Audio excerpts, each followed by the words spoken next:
Nossas Bíblias em Gênesis capítulo 4. Gênesis capítulo 4.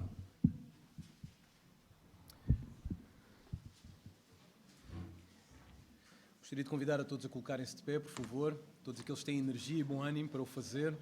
Vamos a Gênesis capítulo 4 e vamos ler só o versículo 26 de Gênesis capítulo 4.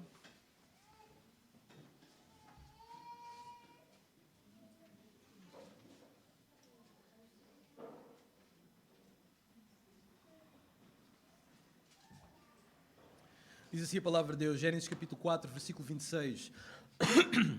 A Sete nasceu-lhe também um filho, ao qual pôs o nome de Enos. Daí se começou a invocar o nome do Senhor. Senhor Deus, pedimos, Pai, a Tua bênção, pedimos o Teu ânimo para que continuemos a ser uma igreja que invoca o Teu nome.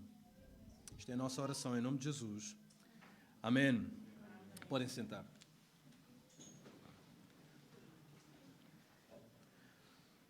No debate das presidenciais de 2021, o presidente Marcelo Rebelo de Sousa, diante do seu oponente André Ventura, ao explicar de que linha política procedia, disse o seguinte, eu cito: "A minha direita é uma direita social. É uma direita que não distingue os portugueses entre os bons e os bandidos. O contrato do candidato presidencial deve ser um de inclusão. O candidato presidencial deve ser um integrador. Um presidente da República não pode distinguir entre portugueses puros e impuros. Eu não distingo entre portugueses. O senhor, André Ventura, a sua direita é a direita que persegue, defende que há justos e os injustos." Ora, talvez o argumento do professor Marcelo, que é católico confessado, seja mais requintado do que aquilo que eu depreendo. Mas eu creio que o princípio daquilo que ele queria transmitir é óbvio para todos. Na concepção deste senhor, dividir indivíduos entre bons e maus é imoral e antidemocrático. Parece que é isso que o professor Marcelo Rebelo de Sousa quer dizer. Agora, eu não estou aqui para discutir as intenções do nosso presidente, mas este pressuposto é de facto antagónico ao cristianismo, não há dúvida. E por isso não se coaduna com a mensagem que nós vemos em Gênesis, não se coaduna com a narrativa que nós vemos no livro de Gênesis. Aliás, a verdade é esta: o mundo é de facto dividido entre justos e injustos, e isso é indiscutível. O mundo é dividido entre justos e injustos. Agora, o próprio Jesus não encontrava ou não concordava com esta perspectiva do nosso presidente. Jesus disse o seguinte no seu sermão escatológico em Mateus capítulo 25, versículo 31, 33 e versículo 46. As palavras de Jesus disse: "Quando vier o Filho do Homem, na sua majestade e todos os anjos com ele, então se assentará no trono da sua glória, e todas as nações serão reunidas em sua presença. Ele separará uns dos outros, como o pastor separa os cabritos e as ovelhas. E porá as ovelhas à sua direita, mas os cabritos à esquerda." Versículo 46. "Irão os injustos para o castigo eterno, porém os justos para a vida eterna." Agora, irmãos, eu creio que as palavras de Jesus aqui são conclusivas, são contundentes. E contradizem, claro, esta perspectiva que o nosso presidente, com todo o respeito, tem.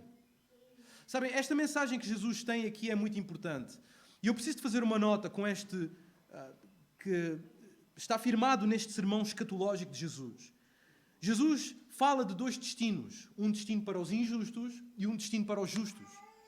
E hoje, se tu não tens Jesus Cristo como Salvador, pelas palavras de Jesus, tu és um injusto.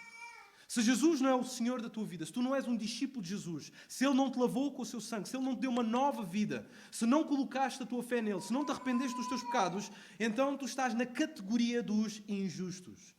E o teu destino é justamente o lago de fogo, o inferno e a condenação eterna. Por isso tu precisas de Jesus hoje. Jesus é-te oferecido e só precisas receber Jesus em fé, crendo naquilo que Ele fez no teu lugar. E só aí te podes tornar um justo. Por isso as palavras de Jesus são conclusivas aqui. Porém, a questão que temos que colocar é esta: onde nasce esta separação que Jesus fala e que o presidente nega? Onde nasce esta separação, esta divisão, esta ruptura entre justos e injustos? Bem, a resposta é simples. Esta ruptura nasce em Gênesis capítulo 3, versículo 15. Nós já lemos esta passagem N vezes, em que haverá divisão entre a semente da mulher e a semente da serpente. E vemos que esta ruptura nasce, de facto, neste versículo e progride através de duas gerações que nós veremos mais à frente. Antes de entrar na nossa passagem, e nós vamos ler e vamos estudar o restante do capítulo 4, eu preciso de apresentar apenas, dar umas notas iniciais e começar com a estrutura do capítulo, que eu acho que é importante para refrescar a nossa memória. Agora, o capítulo 4 descreve a escalada de violência na sociedade primitiva. A primeira sociedade, o que vemos nesta primeira sociedade é que ela é violenta. A cena começa, do capítulo 4, começa com a fé, a expectativa e a adoração de Eva para com este primeiro filho que ela tem. Em relação a Caim, o primeiro filho. Ela olha para esta criança e diz: este é o adquirido, esta é a nossa esperança.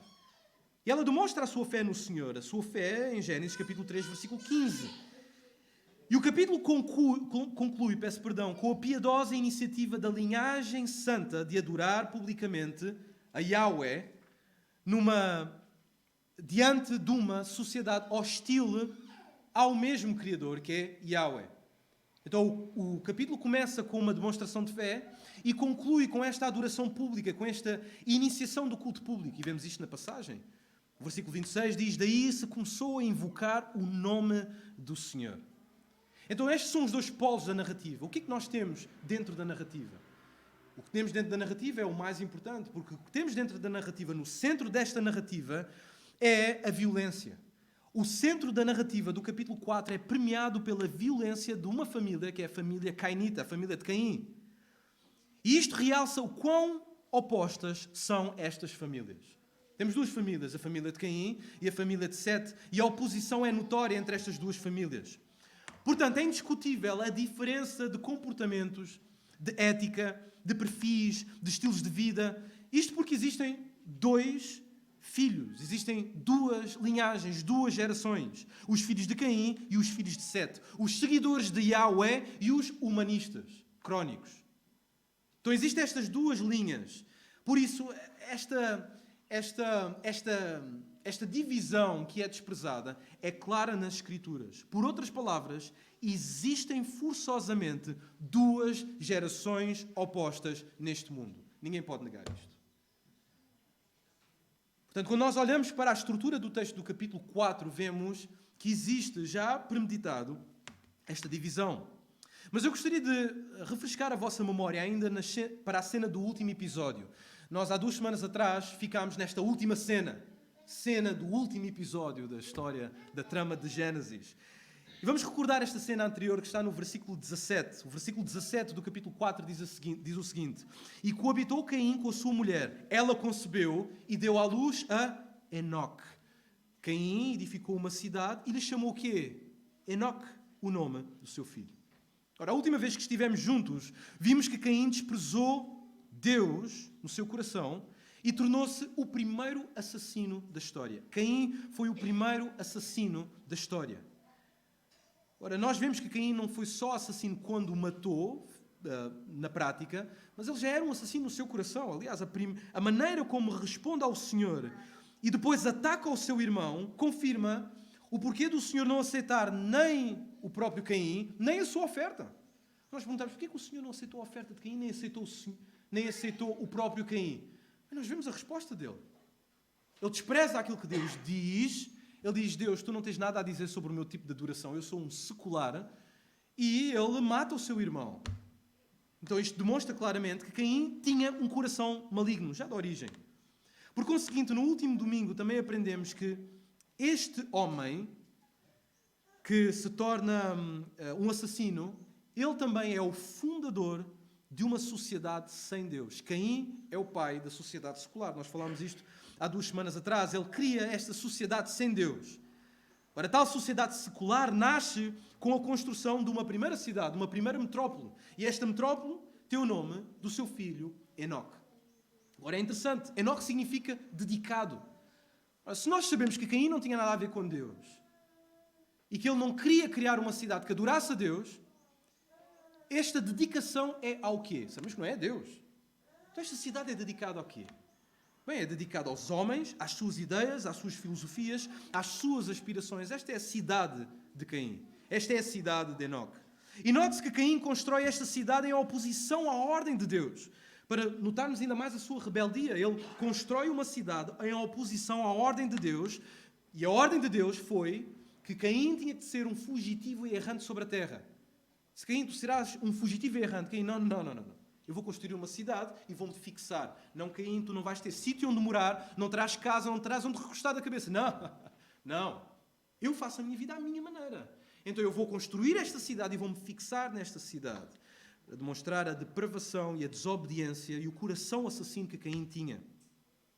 Então isto só criou mais decadência.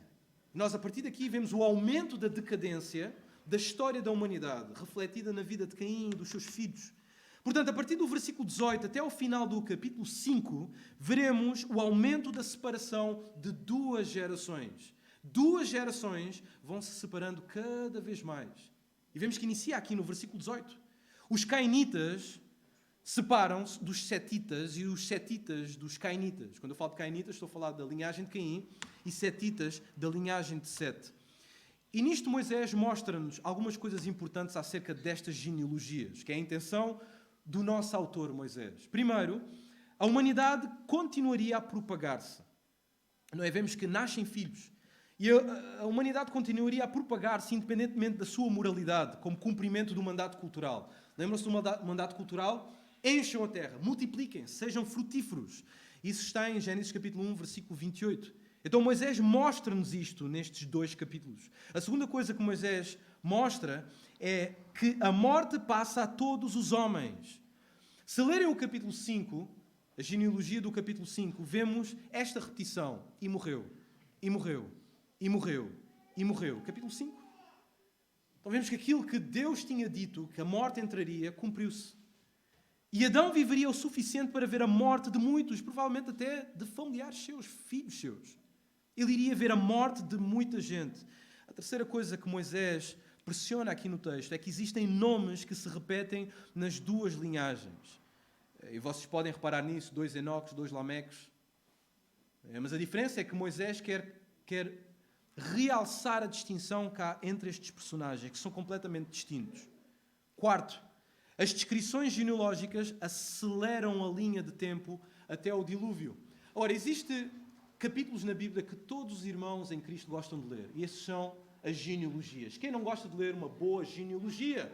Este era filho deste, este era filho deste, viveu até não sei quando. A melhor coisa para manter acordado é ler uma boa genealogia.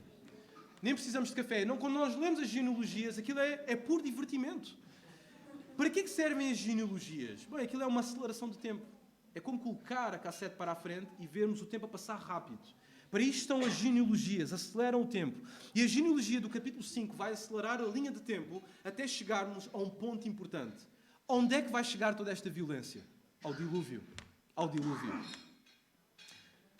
E o último ponto que Moisés quer destacar entre estas duas genealogias, e por fim, o autor destaca a escalada da perversão e da violência, acompanhadas com os avanços tecnológicos. Isto é interessante. A genealogia que é mais avançada, ou a linha que é mais avançada, é a linha dos ímpios. Então, enquanto vemos a violência a crescer e a perversão a crescer, vemos também o acompanhamento dos avanços tecnológicos. Não só isso, mas vemos este avanço da perversão em oposição ao êxito espiritual da geração escolhida. Nestas trevas, nesta escuridão espiritual, existe uma geração que se levanta. Uma geração que é luz. Uma geração que é santa e eleita da parte do Senhor. Por isso, esta geração está aqui, não é? Essa geração está aqui e está a ver tudo aquilo que está a acontecer ao seu redor. E a pergunta que eles fazem, provavelmente, a linhagem santa, é como viveremos? Como viveremos nessa sociedade escura? Nesta sociedade que não quer saber do Deus que nos criou? Há pouco tempo atrás, Adão foi expulso. Adão cometeu o erro. O seu filho cometeu o erro e nós ainda vamos perpetuar este erro. Como é que nós vamos viver agora? Agora que a perversão agora é institucionalizada, o pecado agora é promovido, é celebrado, o que é que nós fazemos? Bem, dado este cenário, a pergunta que nós temos que colocar é como deve ser a fé, a esperança e a prática dos setitas, daqueles que são da linhagem de Sete. O que é que os setitas devem fazer? O que é que nós devemos fazer quando vivemos em tempos parecidos? Deviam eles retaliar, usar armas armas para matar aqueles que mataram aquele fiel Abel? Deviam optar pela vingança? Ou será que eles devem confiar cegamente na democracia para fazer justiça? Bom, vamos tirar uns votos, a maioria das cabeças vai decidir o que é certo. Será que eles deviam optar pela democracia?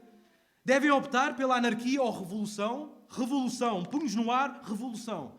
Devem sucumbir ao desespero e optar pelo monasticismo ou isolamento? Vamos comprar uma terrinha ali longe, onde não está esta cambada de ímpios, e vamos viver em paz, com as nossas regras. O que deveriam fazer, eles e nós, em tempos que são tão similares? Bem, nós devemos fazer o que todos os santos fizeram em todas as eras, em tempos de trevas.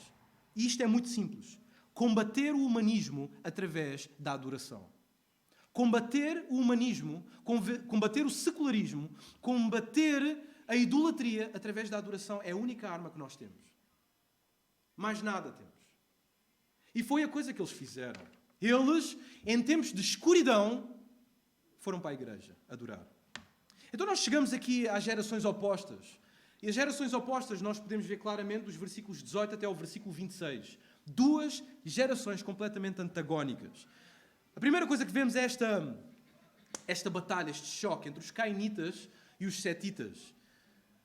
Vamos ver aqui no versículo 18. O versículo 18 fala-nos acerca de como é que a linhagem de Enoque começa. E diz o versículo 18: A Enoque nasceu-lhe Irade, a Irade gerou Meujael a Metusael e Metusael a Lameque. Versículo 18. Então a primeira coisa a anotar aqui é que tanto a forma quanto o conteúdo da linhagem de Caim estabelecem uma comparação entre os seus descendentes, e o capítulo 5 de Sete. As linhas de Caim e Sete têm nomes idênticos, como já falámos, aparecem duas vezes, e vários nomes têm o mesmo som, ou um som semelhante. E ambas as genealogias são lineares, ou seja, são uma seguida à outra, terminando com um ramo segmentado de 3 filhos. Quando olhamos para Enoque tem... quando olhamos para Lameque tem estes filhos, mas Enoque tem 3 filhos importantes. E depois, quando terminamos o capítulo 5, temos outra vez um personagem importante com 3 filhos. Então, além disso, a ordem de vários nomes é bastante próxima, mas isto falaremos quando chegarmos ao capítulo 5, está bem? A semelhança dos nomes, é muito interessante ver estas semelhanças, mas isto trataremos no capítulo 5. O que podemos ver é que o autor quer imprimir isto. Existe uma grande diferença entre as linhas. Existem semelhanças, mas existem diferenças notórias que irá destacar o nível espiritual destas duas genealogias. Então, quando nós vemos estas divisões, nós temos que focar a nossa atenção no progresso dos cainitas. Não só no progresso espiritual, mas também no progresso tecnológico dos cainitas. Ora, é importante destacar o quão super desenvolvida, inovadora, empreendedora era esta linhagem. Os ímpios, como é que eles são inovadores.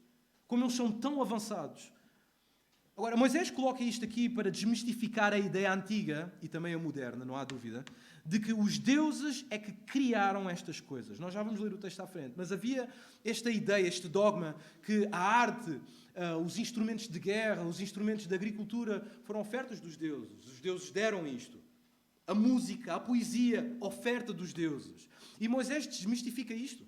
Diz que não foram deuses que deram isto, mas foram homens que eram super desenvolvidos, homens criados por Deus, homens como nós. Bom, que viviam mais tempo. Mas eram homens e mulheres como nós. Pessoas como nós. Ora, eu preciso fazer esta nota. Quando nós temos no capítulo 4 e no capítulo 5 mencionados nomes de destaque, nós estamos a olhar para linhas monárquicas. Estes eram homens de renome, pessoas de grande importância, provavelmente reis, como Adão era. E eles desenvolvem toda uma cultura. O texto diz-nos, a partir do versículo 19, Lameque tomou para si 2 esposas. O nome de uma era Ada e outra se chamava Zila. Deixa-me só fazer uma nota. O pastor John MacArthur, a pregar esta mensagem, diz que Lameque era tão polígamo que teve mulheres de A a Z. Mas o texto continua, versículo 20. Ada deu à luz a Jabal. Este foi o pai dos que habitam em tendas e possuem gado. O nome de seu irmão era Jubal. Este foi o pai de todos os que tocam harpa e flauta. Zilá, por sua vez, deu à luz a Tubal-Caim, artífice de todo o instrumento cortante, de bronze e de ferro. A irmã de Tubal-Caim foi Naama. Então o que é que nós estamos a ver aqui? Nós estamos a ver aqui o progresso dos cainitas. No versículo 20 vemos que Jabal era um nómada com criação de animais. Não estamos a falar daqui de um homem que tem apenas um animal, como Abel tinha alguns animais, ele podia usar os animais à vontade. Estamos a falar daqui da industrialização de animais. Este homem juntava, criava animais. Então ele tinha toda esta indústria. Ele foi o pai também das tendas. Ele tinha tendas, ele andava de um lado para o outro, era um nómada. Talvez aqui, contra o mandato de Deus, os homens tivessem começado a comer carne. Nós sabemos que Deus já tinha dado a emenda dos homens, logo no início, mas aqui, por causa desta criação, eles estavam a criar por alguma razão.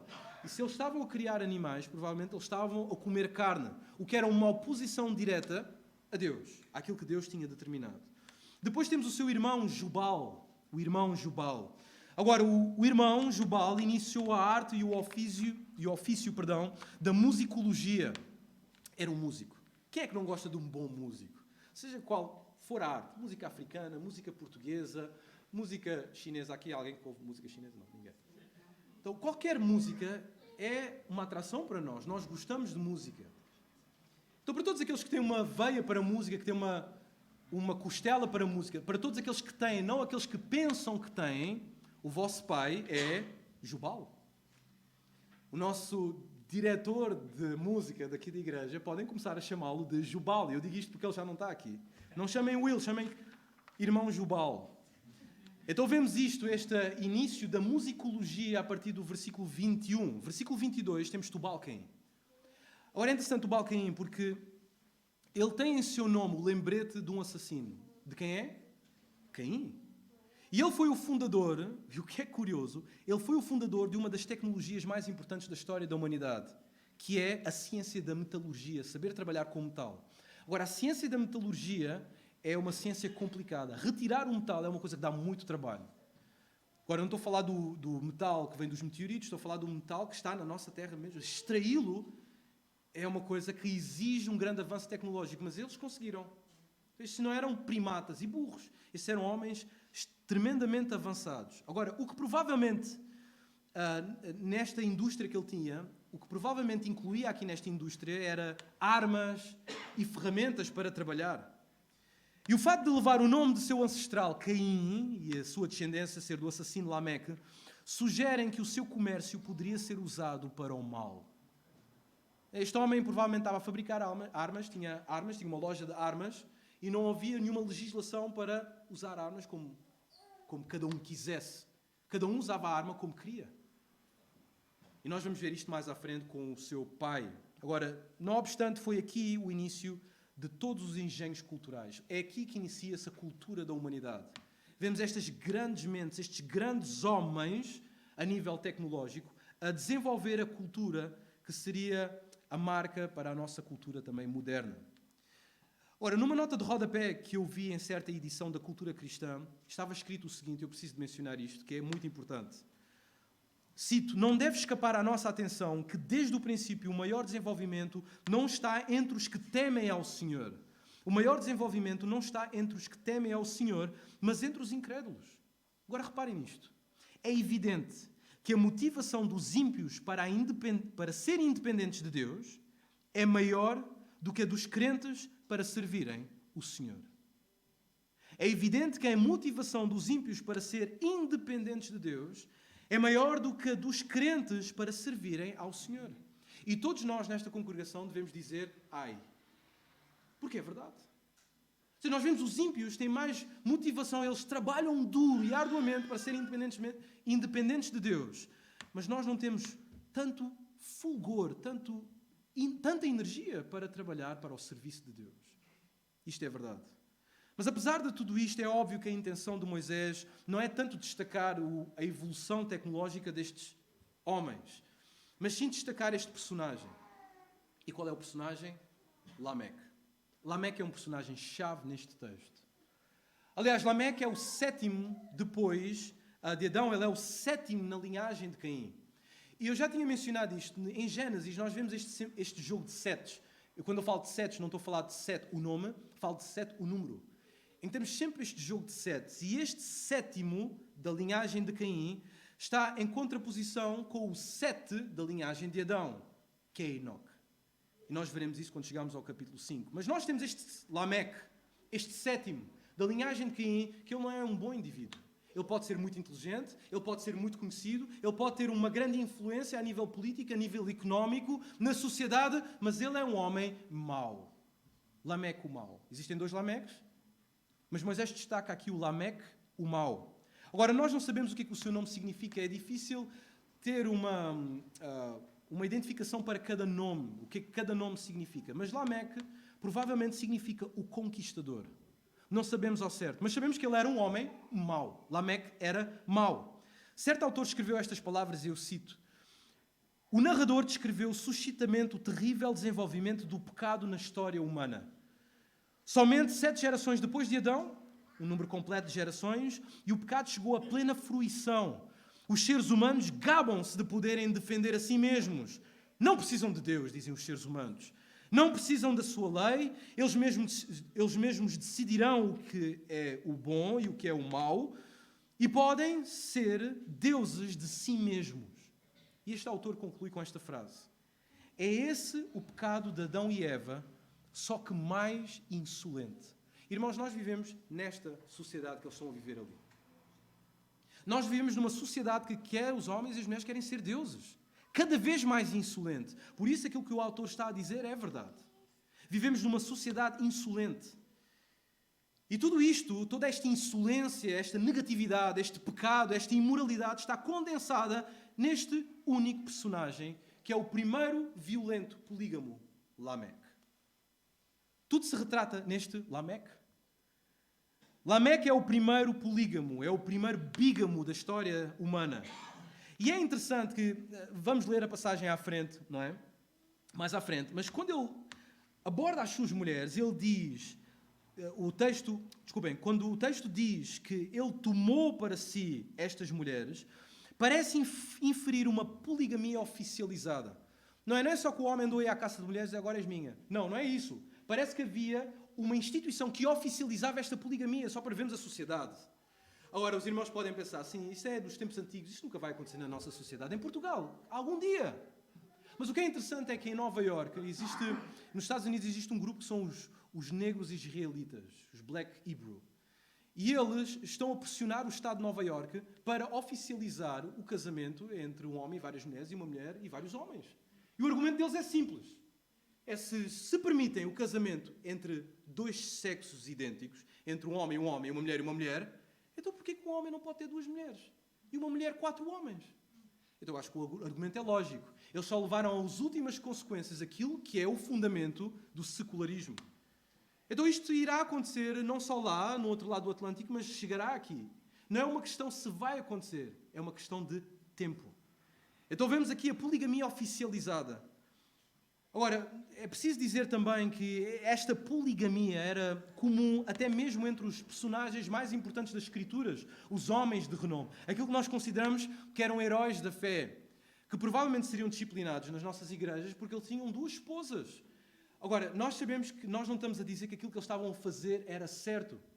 Claro que não era certo, porque contradiz aquilo que Deus ensinou em Gênesis capítulo 2, versículo 1, em Gênesis capítulo 2, versículo 21 a 25, especialmente no versículo 24, em que vemos que tem que haver a união entre um homem e uma mulher. Não 2 homens e uma mulher, pronto, não vale a pena estar a especificar. Porém, não poderíamos esperar, quando olhamos para esta sociedade, não poderíamos esperar menos de uma cultura secular. Esta é a sociedade secularizada. Por isso nós não podemos esperar menos. Temos um homem mau, que é praticamente o bam-bam-bam da sua sociedade, e ele agora diz, toma estas mulheres e tem um casamento polígamo oficializado. Porém, não podemos esperar menos de uma sociedade secularizada. Porque numa sociedade secularizada, onde Deus não tem voto na matéria nos assuntos humanos, então Deus não pode ter voto na matéria em nada na sociedade. Irmãos, isto é importante. Se Deus não é o Senhor sobre como adoramos, como vimos em Caim, Deus disse, Caim, tu deves adorar desta forma. Caim, não, eu adoro como eu quiser. Eu sou um secular, eu vivo a minha fé em privado, eu faço como eu quiser. Por isso, se Deus não é o Senhor sobre como adoramos, também não será na sexualidade e na família, como vemos agora com Lameque. As consequências são inevitáveis. Portanto, uma vez que Deus seja descartado na adoração, através da apostasia, certamente teremos outra revolução sexual. Eu repito, uma vez que Deus seja descartado na adoração, através da apostasia, isto começa nas igrejas, certamente teremos outra revolução sexual. E é isto que está a acontecer. O que Moisés nos apresenta é a revolução sexual através de Lameque, o mau. Ora, é preciso notar também que os nomes, não só de Lameque, que provavelmente significa conquistador, mas os nomes das mulheres de Lameque também são importantes nesta história.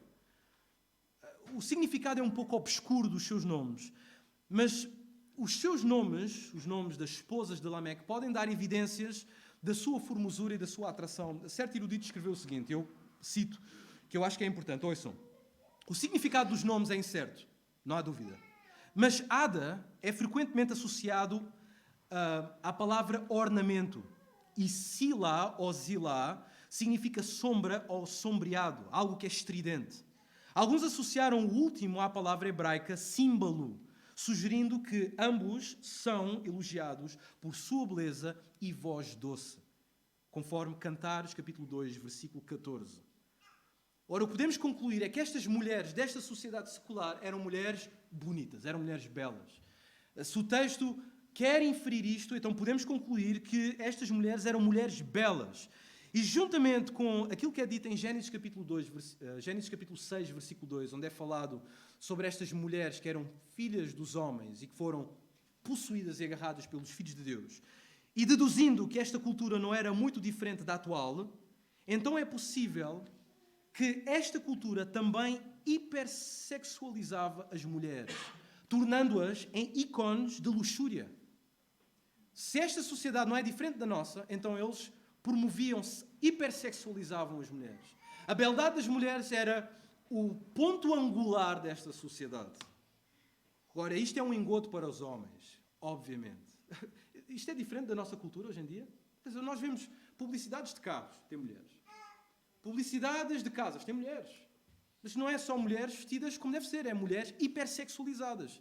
Temos uma publicidade de pasta de dentes. Temos uma publicidade até de uma cola. Tudo leva mulheres. Porque nós vivemos numa sociedade que é hipersexualizada. Onde as mulheres são vendidas como mercadoria. Porque o ponto alto da sociedade secular é a imagem das mulheres hipersexualizadas. Isto é um engodo para os homens. Além do mais, apesar do magnetismo da beleza feminina, parece que estas senhoras que casaram com Lameque e os seus progenitores, os seus pais, não eram muito piedosos também. Visto que deixaram-se cativar pelos bad boys como Lameque e Caim. Nunca se perguntaram, então, ou seja, Adão vê o que acontece com Caim. Caim provavelmente casa com uma das irmãs, filhas de Adão e Eva. E ele deixa. Ele deixa. Então não havia muita piedade nem nestas mulheres, nem mesmo se calhar em Adão, nas suas escolhas. E naquelas que casam também futuramente com Lameque.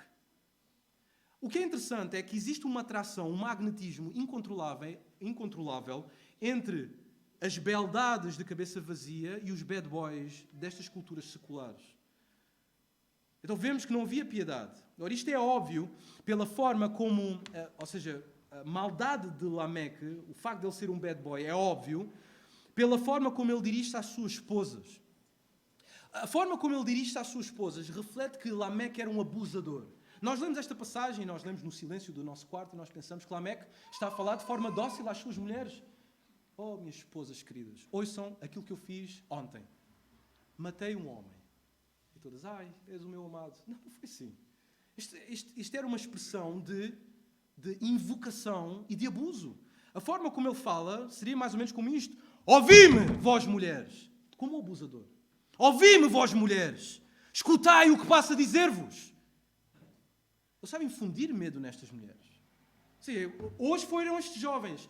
Se vocês fizerem o mesmo, serão vocês. Então esta invocação é uma invocação de abuso, de desrespeito de Lameque.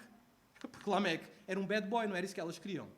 Elas casaram com Lameque como? Porque elas quiseram. Agora, isto é comum na nossa cultura também. Reparem, se nós tivermos um pouco tempo na sétima arte ou a ver filmes, nós vemos que o que é comum na nossa cultura é que o bad boy é sempre o mais atrativo. O vampiro, não é? O lobisomem, o ladrão, o anti-herói, o bully, o assassino, são os que têm o maior sex appeal para as beldades de cabeça vazia. É ou não é verdade? Não o lobisomem, é que é mais atrativo. Os vampiros, a família de vampiros, aquele que é mais branco do que as paredes da nossa... Não, as paredes da nossa igreja não são brancas. Mas aquele que é pálido, que bebe sangue de pessoas, mas ele é o herói, ele é atraente. E é isto que traz sex appeal à nossa juventude também. É um apelo sexual que traz. É o anti-herói, é o mau, é o bad boy. Que depois, no casamento, bate na mulher. É violento. Demonstra toda a sua imoralidade. Mas estes é que são os polos que se atraem uns aos outros. As cabeças vazias das beldades e os bad boys. Agora, Lameque podia ser o gajo mais imoral da história, mas ele não era nenhum estúpido. Porque nós vemos na passagem que, apesar da sua vileza, este homem era um poeta. Era um poeta. E provavelmente foi isto que ele usou para conquistar estas mulheres. Nós vemos que Lameque era um poeta. Era um poeta. Aliás, os grandes filósofos da nossa época, os grandes pensadores, as grandes mentes, todos tinham uma queda para a arte. E nós vemos aqui, nesta passagem o início da arte imoral. Versículo 23. E disse Lameque às suas esposas: Ada e Zila, ouvi-me. Vós, mulheres de Lameque, escutai o que passo a dizer-vos. Matei um homem porque ele me feriu. E um rapaz porque me pisou. 7 vezes se tornará a vingança de Caim. De Lameque, porém, 70 vezes 7. E toda a família da casa, muito bem, muito bem. Não, este homem é um poeta. Nunca vimos assassino com tanta arte. Provavelmente toda a gente elogiava. Quem é que na cultura secular vai criticar uma boa arte, mas com letra imoral? Não importa. Então a música é bonita. Esta forma como ele colocou a métrica das palavras e as líricas, não importa se ele está a falar sobre a imoralidade sexual ou matar pessoas. O que importa é a arte. E toda a gente bate palmas a Lameque porque ele agora institui a arte imoral. Irmãos, é preciso notar que a arte de escrever ou recitar poesias requer habilidade que é característica das grandes mentes. Este homem não era nenhum estúpido. Porém, isto não redime a perversão deste filho de Caim. Ele é orgulhoso, ele é belicista, ele gosta de guerra. E provavelmente, conforme a história que ele está a contar, ele matou estes homens de alguma forma. Eu acho que ele foi à casa do seu filho, bateu à porta e quem abre a porta? Tubal Caim. Pai, o que é que tu queres? Eu preciso de umas armas. Que aqueles fulanos estão aí. Pisaram. Podes acreditar nisto? Pisaram. Pai, não há problema. Entra aqui. Tens todas as armas que tu precisas. E vai e mata. Então esta é a sociedade que está a ser criada aqui. Ora, usando as palavras de Jesus, se eu posso usar as palavras de Jesus, a que podíamos comparar esta geração? A que podíamos comparar esta geração? Bem, Lameque como um rapper gangster, e peço perdão por sempre falar de rap, mas eu passei muitos anos a ouvir rap. Foram anos perdidos, se calhar. Lameque, como um rapper gangster, ele vangloria-se dos seus crimes diante das suas mulheres. Ele olha para as suas mulheres, o que hoje em dia, depois podem pesquisar, se calhar é melhor não pesquisarem, chamam de groupies, de mulheres dele. Ele recita esta poesia. E vangloria-se dos seus crimes diante da sociedade e diante das suas mulheres. Ora, irmãos, este é o ambiente durante décadas, e sempre foi o ambiente durante décadas da indústria musical. Não só do rap, mas de todo o estilo de música. E o dogma para esta indústria musical é este: a exaltação artística da imoralidade. A exaltação artística da imoralidade. Deixem-me dar um exemplo.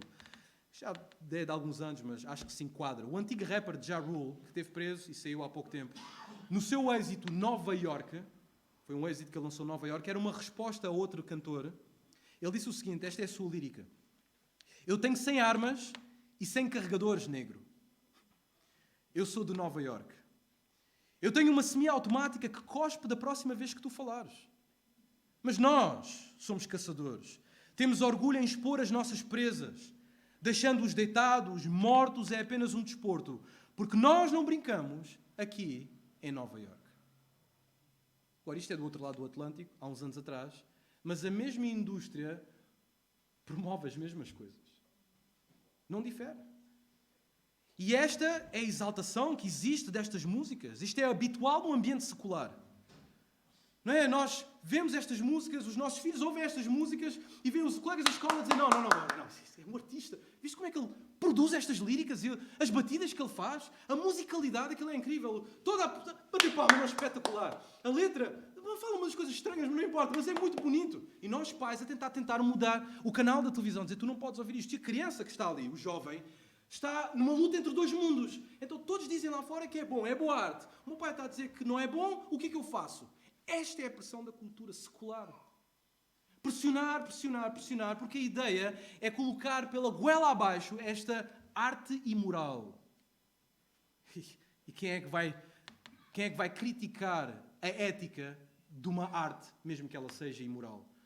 Por isso isto é habitual no nosso ambiente secular. E a filosofia por detrás disto tudo é esta. E é o que nós vemos aqui, é o que nós vemos hoje. A verdadeira moralidade é qualquer ação imoral que subverte e despreza o domínio da moralidade de Deus. Eu vou repetir.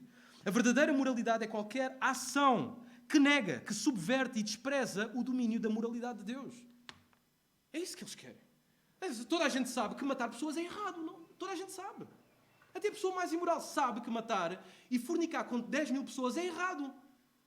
Mas o problema aqui não é o facto de ver-se alguns erros aí. O problema é que nós cristãos somos chatos e dizemos isto é mau porque a Bíblia diz. E eles, porque eles não querem o cristianismo, eles dizem estamos dispostos a aceitar aquilo que é irracional se o cristianismo não nos vem dizer aquilo que nós temos que fazer. Então a guerra é contra o cristianismo. A guerra é contra Deus, a guerra é contra a palavra de Deus e aquilo que ele ensina. Por isso, neste cântico, que é o cântico da espada de Lameque, que é conhecido como o cântico da espada, Lameque vê-se como intocável. Ele diz, ninguém me vai tocar. Sabe, eu fiz aquilo que Caim fiz pior. Se Caim foi salvaguardado, então ninguém me toca. E é isso que ele está a pensar. Então, o que foi um ato de misericórdia divina para salvaguardar Caim, agora é visto como uma promoção da soberba do ímpio. Caim temeu a consequência de ser um assassino, mas Lameque orgulha-se de ser um assassino. Ele ignora a misericórdia de Deus. Aquilo que foi um ato de misericórdia, de graça e de justiça por parte de Deus para Caim, Lameque agarra naquilo, distorce aquilo e diz, não, eu sou intocável e ninguém me faz nada. Ele distorce a justiça de Deus. Aliás, Provérbios, capítulo 28, versículo 5 diz, os homens maus não entendem o que é justo. Este é o ponto. Os homens maus não entendem o que é justo. E é o que nós estamos a ver agora na nossa sociedade portuguesa também. Os homens maus não entendem o que é justo, mas os que buscam o Senhor entendem tudo. Os homens maus não entendem o que é justo. Portanto, ao chegar a este personagem, nós contemplamos, ele é o ícone da degradação da nossa humanidade. Não há dúvida que os dotes poéticos deste homem não vieram só dele, vieram do seu pai Adão. Lembram-se que o primeiro poeta foi Adão. E o que é interessante é que se compararmos as poesias de Adão e Lameque diante das suas mulheres, que foram diante das suas mulheres, é notório que a primeira poesia, a de Adão, exalta a criação, a vida e a monogamia. Eu tenho problemas sempre com esta palavra. Monogamia. É isto que exalta a poesia de Adão. Em contrapartida, a última poesia, que é a poesia de Lameque, celebra a poligamia, a arrogância e a morte. E toda a gente bate palmas e está tudo bem. Porque esta é a cultura secular. Portanto, esta é a atitude que domina a cidade dos homens. Vemos os homens a moldarem uma sociedade, a serem super avançados, mas ao mesmo tempo a colocar imoralidade após imoralidade nesta sociedade. Deixem-me citar algo que certo autor escreveu. Esta secção revela com absoluta clareza o caráter maligno da civilização cainita, que era capaz de controlar o seu ambiente, mas não conseguia controlar a si mesmo.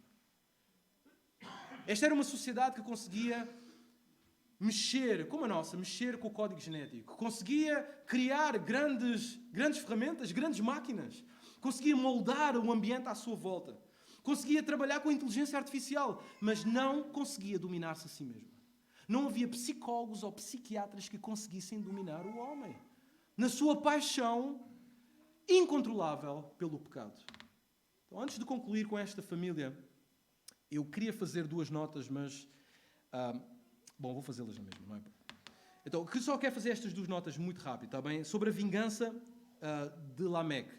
Vimos que Lameque, ele é o personagem que inicia esta revolução sexual, ele é mau, ele inicia este novo conceito de justiça que também é mau.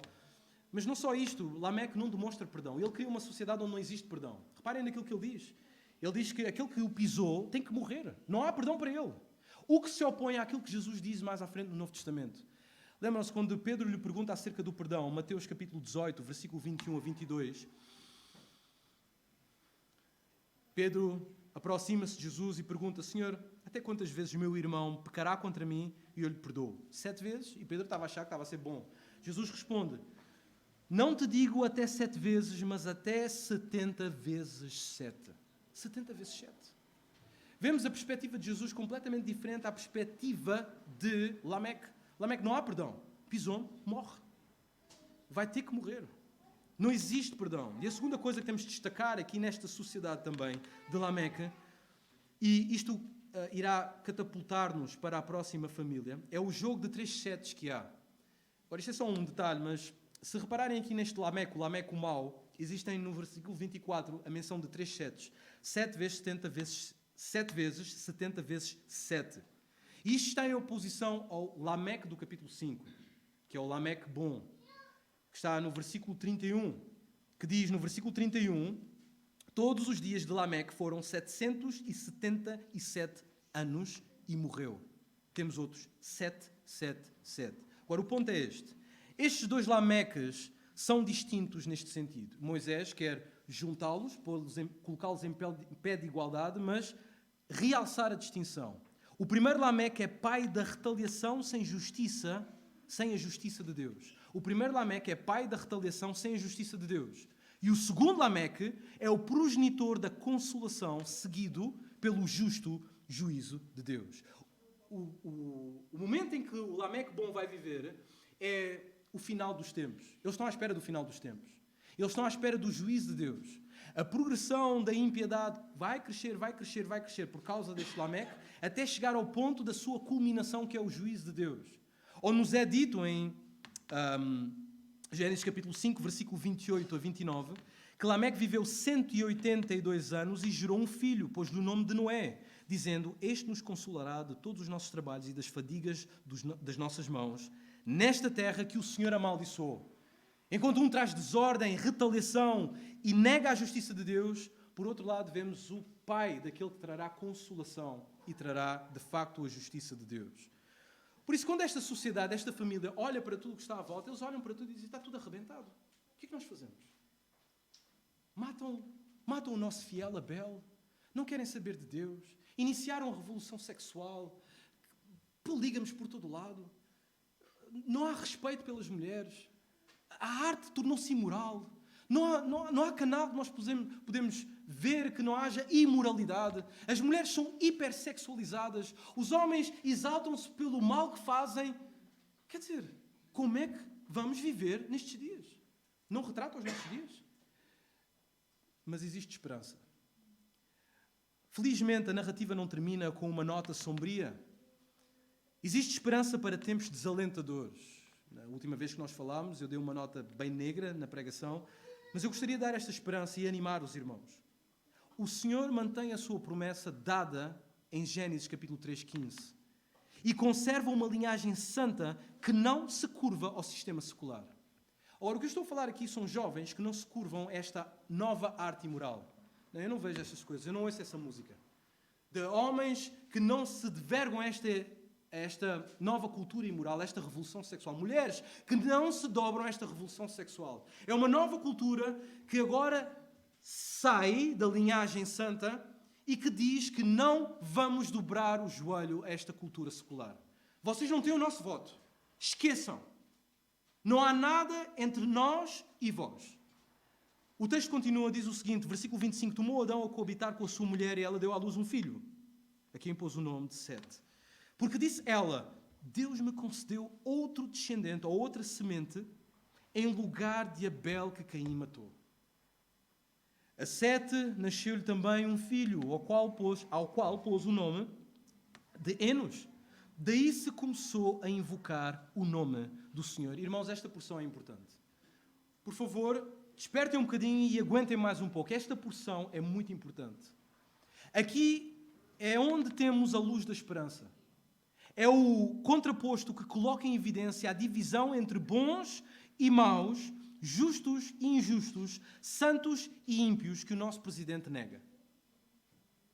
Logo, se Gênesis capítulo 3, versículo 15 é a fonte de luz, esta porção que acabamos de ler agora é a lente que intensifica esta mesma luz.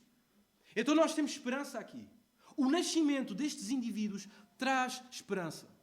Então o que Moisés nos diz aqui é, em primeiro lugar, Eva entende claramente que, afinal de contas, Caim não era o prometido. Caim não era o prometido. Antes, ele era a semente, o sêmen da serpente, da cobra. Segunda coisa que Moisés nos diz é que, pela graça de Deus, Eva recebe Sete como substituto de Abel. Agora, aqui pode haver discordância aqui, mas eu acho que não precisamos de ser muito criativos para ver aqui um quadro da ressurreição. Deixem-me explicar porquê. Ora, Abel, que era de facto a semente da mulher, morre injustamente através da mão dos irmãos, das mãos dos irmãos.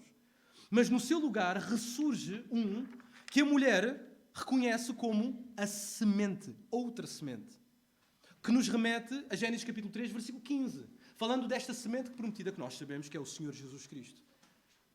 Então, logo, por mais que o inimigo fira o calcanhar, por mais que o inimigo nos pressione, por mais que o inimigo tente colocar pela goela abaixo esta arte imoral, pressionar em nós a revolução sexual, nos impedir de adorar a Deus, por mais que o diabo fira o calcanhar, Deus sempre prevalecerá sobre a morte. Sempre. Esta é a vitória.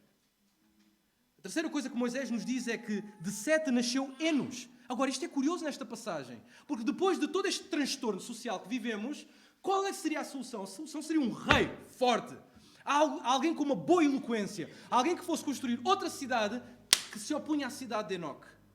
Mas não, aparece Enos. Agora, Enos é interessante porque o nome dele significa fraqueza, ser fraco, ser frágil. Isto designa o homem, esta expressão Enos, designa o homem na sua fraqueza e na sua condição mortal. Aparece em Salmos capítulo 8, versículo 9. Que é o homem que dele te lembres? Que é Enos que dele te lembres? Sobre isto alguém comentou o seguinte: através do nome Enos, o sentimento e conhecimento da fraqueza e fragilidade humana é evidenciado em contraste com a arrogância e orgulho da linhagem de Caim. Reparem, esse sentimento de fragilidade levou o ser humano à invocação do nome de Jeová, que começou sob Enos. Em toda esta tragédia, a solução de Deus é um fraco. A solução de Deus é um frágil. A solução de Deus é, digamos, um inútil. A escória da sociedade. Aquele que não tem eloquência, aquele se calhar que não tem tanto intelecto. Deus escolhe esse para fazer a diferença numa sociedade que está em trevas totais. Não foi isso que lemos no início? 1 Coríntios capítulo 1, versículo 24, diz-nos isto. Capítulo 1 de 1 Coríntios diz, versículo 24, mas para os que são chamados, tanto judeus como gregos, lhes pregamos Cristo, o poder de Deus e a sabedoria de Deus. Porque a loucura de Deus é mais sábia do que os homens e a fraqueza de Deus é mais forte do que os homens. Agora, olhem uns para os outros. Olhem uns para os outros. Não, literalmente, olhem uns para os outros. E recitem este versículo 26. Porque vede, irmãos, a vossa vocação, que não são muito sábios. Não é para servir de escárnio, é para dizer aquilo que o texto diz. Não são muito sábios. Não são muitos sábios segundo a carne. Nem muitos os poderosos, nem muitos os nobres que são chamados.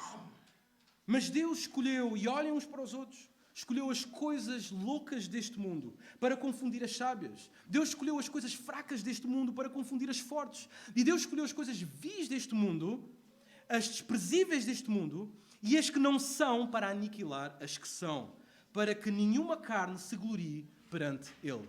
Enos, a solução para uma sociedade caótica. Enos, a solução para uma sociedade secular. Enos, a solução para uma sociedade que não quer saber de Deus. E que o único foco é a destruição de todas as coisas. Enos, a fraqueza. Enos, o fraco, o frágil. Faz-nos lembrar de Abel, não é? Que era o sopro. Então isto remete-nos, isto é muito importante, porque isto remete-nos, isto transporta-nos para o versículo 26. Expõe a atitude dos santos que viveram em oposição à geração secular. O que é que eles fizeram? Versículo 26. Daí se começou a invocar o nome do Senhor. Nós vamos concluir com isto, mas todos nós precisamos de ouvir isto. No meio desta tensão cultural, da violência, da imoralidade dos cainitas, a linha eleita não responde através de armas e guerras. Porque eles sabem.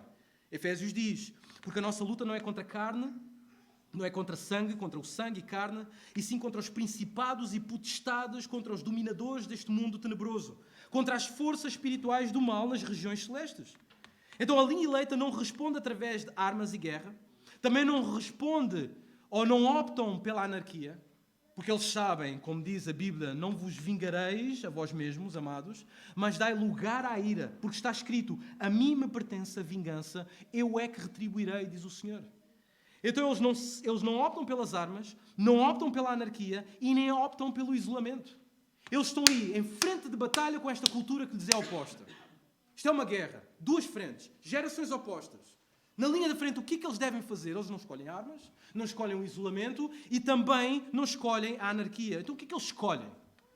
Bem, a resposta dos setitas foi tornar conhecido o nome de Deus. Isto é o único que nos sobra aqui, nesta sociedade. Nós não temos mais nada senão quarta e domingo. É a única arma que temos. Eles decidiram invocar o nome do Senhor. Esta expressão invocar aparece várias vezes na Bíblia. Invoca o nome do Senhor e serás salvo.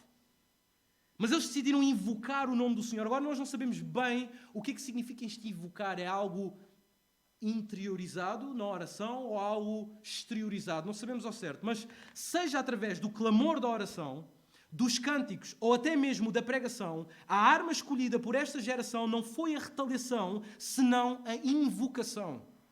A retaliação não era escolha, era a invocação.